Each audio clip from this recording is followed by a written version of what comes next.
હવે આપણે જુદા જુદા પ્રવાહીઓના વિદ્યુત વાહકતા તપાસીએ છીએ। સૌપ્રથમ આપણે છાશમાં બોલીએ તો બલ્બ પ્રકાશિત થાય છે તેનો અર્થ એમ કે છાશ વિદ્યુતની સુવાહક છે।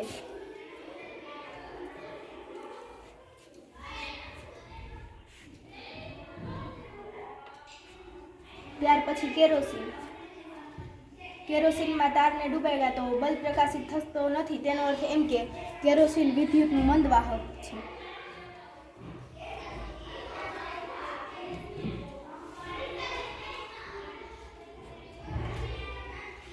ત્યાર પછી તેલમાં બંને તાર ડૂબાડ્યા તો તે બલ્બ પ્રકાશિત થતો નથી, તેનો અર્થ એમ કે તેલ પણ વિદ્યુતનું મંદ વાહક છે।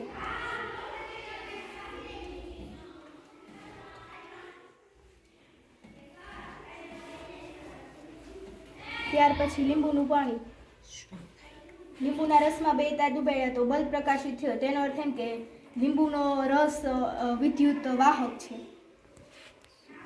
વિદ્યુત સુવાહક।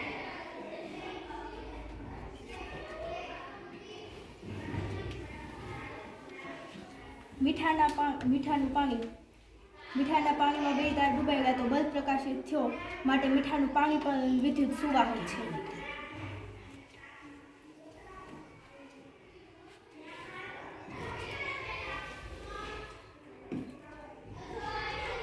ઘીની અંદર બલ્બના બે તાર ડૂબાડ્યા તો બલ્બ પ્રકાશિત થતો નથી, તેનો અર્થ એમ કે ઘી વિદ્યુતનું મંદ વાહક છે।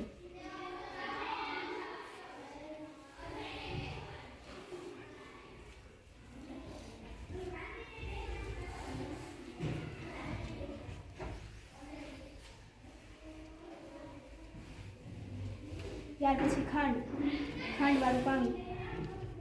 ખાંડવાળા પાણીમાં બે તાર ડૂબાડ્યા તો બલ્બ પ્રકાશિત થયો, માટે ખાંડનું પાણી વિદ્યુત સુવાહક છે।